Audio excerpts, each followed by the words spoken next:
ओम श्री साई नाथाय नमः। साई चरित्र। भजन मंडली पर बाबा की अनूठी कृपा। भजन मंडली पर बाबा की अनूठी कृपा। यह बात 1916 के आसपास की है। एक मद्रासी भजन मंडली काशी की ओर जा रही थी। उस मंडली में एक पुरुष, एक उसकी स्त्री, पुत्री और साली थी। मार्ग में कहीं उनको सुनने में आया कि अहमदनगर के कोपरगांव तालुका के शिरडी ग्राम में श्री साईं बाबा नाम के एक महान संत रहते हैं, जो बहुत दयालु और पहुँचे हुए हैं। वे उदार हृदय और अहेतुक कृपा सिंधु हैं। वे प्रतिदिन अपने भक्तों को रुपया बांटा करते हैं। मंडली बहुत सुंदर भजन और गायन किया करती थी, परंतु भीतरी ध्येय और द्रव्योपार्जन की ही था। मंडली में 3 व्यक्ति तो बड़े ही लालची थे। केवल स्त्री का ही स्वभाव इन लोगों से सर्वथा भिन्न था। उसके हृदय में बाबा के प्रति श्रद्धा तथा आदर था। एक बार जब दोपहर की आरती हो रही थी, तभी उस स्त्री की भक्ति और विश्वास देखकर बाबा ने उसे उसके इष्ट के रूप में दर्शन दिए। अपने इष्ट का दर्शन पाकर वह द्रवित हो गई तथा उसका कंठ रुद्ध गया और आंखों में अश्रुधारा बहने लगी। तभी प्रेम उन्मत्त हो वह ताली बजाने लगी। उसको इस प्रकार आनंदित देख लोगों को कौतूहल तो होने लगा, परंतु कारण किसी को भी ज्ञात न हो रहा था। दोपहर के पश्चात उसने यह बात अपने पति को बताई। बाबा के श्री राम स्वरूप में उसे कैसे दर्शन हुए इत्यादि उसने सब बताया। पति ने सोचा कि मेरी स्त्री बहुत भोली और भावुक है, अतः इसे राम का दर्शन होना एक मानसिक विकार के अतिरिक्त कुछ नहीं है। उसने ऐसा कहकर उसकी अपेक्षा कर दी कि कहीं यह भी संभव हो सकता है कि केवल तुम्हें ही बाबा राम के रूप में दिखें और अन्य लोगों को सदैव की भांति ही। स्त्री ने कोई प्रतिवाद नहीं किया, क्योंकि उसे राम के दर्शन जिस प्रकार उस समय हुए थे वैसे ही अब भी हो रहे थे।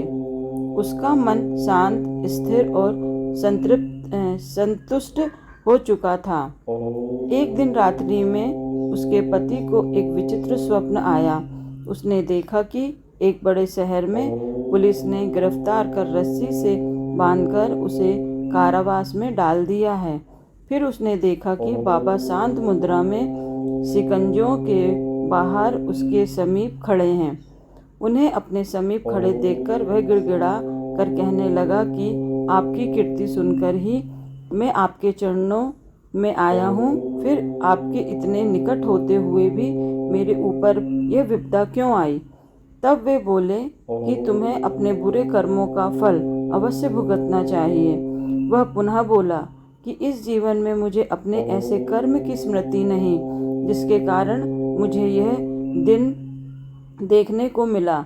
बाबा ने कहा कि यदि इस जन्म में नहीं तो गत जन्म में अवश्य कोई बुरा कर्म किया होगा।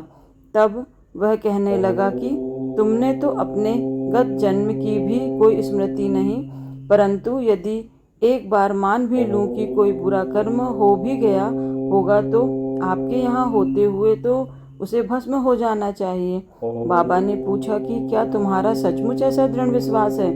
उसने कहा हाँ।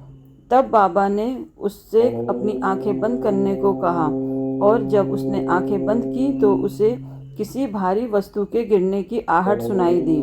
आंखें खोलने पर उसने अपने को कारावास से मुक्त पाया। पुलिस वाला नीचे गिरा पड़ा तथा उसके शरीर में से रक्त प्रवाहित हो रहा था। यह देखकर वह अत्यंत भयभीत दृष्टि से बाबा की ओर देखने लगा। तब बाबा बोले कि बच्चों, अब तुम्हारी अच्छी तरह खबर ली जाएगी। पुलिस अधिकारी अभी आएंगे और तुम्हें गिरफ्तार कर लेंगे। तब वह गिड़गिड़ाकर कहने लगा कि आपने अतिरिक्त मेरी रक्षा और कौन कर सकता है? तुम्हें तो एकमात्र आपका ही सहारा है भगवान। तब बाबा ने फिर उससे आंखें बंद करने को कहा। आंखें खोलने पर उसने देखा कि वह पूर्णतः मुक्त होकर शिकंजों के बाहर खड़ा है और बाबा भी उसके समीप ही खड़े हैं। तब वह बाबा के श्री चरणों पर गिर पड़ा। बाबा ने पूछा कि मुझे बताओ, तुम्हारे इस नमस्कार और पिछले नमस्कारों में किसी प्रकार की भिन्नता है या नहीं? उसका उत्तर अच्छी तरह सोच कर दो। वह बोला कि आकाश और पाताल में जो अंतर है वही अंतर मेरे पहले और इस नमस्कार में है। मेरे पूर्व नमस्कार को केवल धन प्राप्ति की आशा से ही थे, परंतु यह नमस्कार मैंने आपको ईश्वर जानकर ही किया है।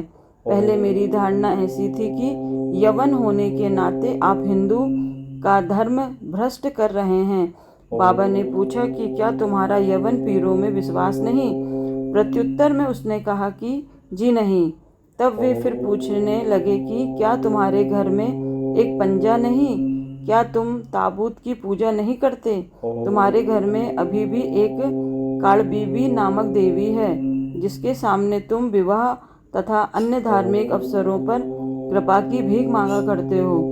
अंत में जब उसने स्वीकार कर लिया तो वे बोले कि इससे अधिक अब तुम्हें क्या प्रमाण चाहिए?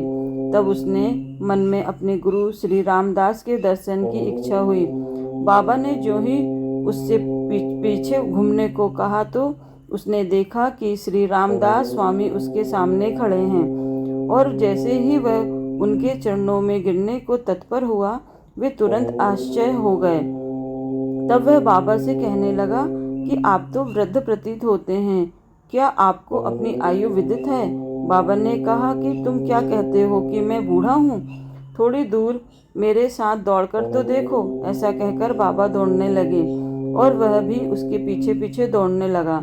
दौड़ने से पैरों द्वारा जो धूल उड़ी उसमें बाबा लुप्त हो गए, और तभी उसको नींद भी खुल गई। जागने पर वह गंभीरता पूर्वक इस स्वप्न पर विचार करने लगा। उसकी मानसिक प्रवृत्ति में पूर्व परिवर्तन हो गया। अब उसे बाबा की महानता भी विविदित हो चुकी थी। उसकी लोभी और शंकालु वृत्ति लुप्त हो गई तथा हृदय में बाबा के चरणों के प्रति ही सच्ची भक्ति उमड़ पड़ी। दूसरे दिन जब सब लोग मस्जिद में आरती के निमित्त एकत्रित हुए, तब बाबा ने उसे प्रसाद में लगभग 2 रुपए की मिठाई और 2 रुपए नगद अपने पास से देकर आशीर्वाद दिया। उसे कुछ दिन और रोककर उन्होंने आशीष देते हुए कहा कि अल्लाह तुम्हें बहुत देगा और अब सब अच्छा ही करेगा।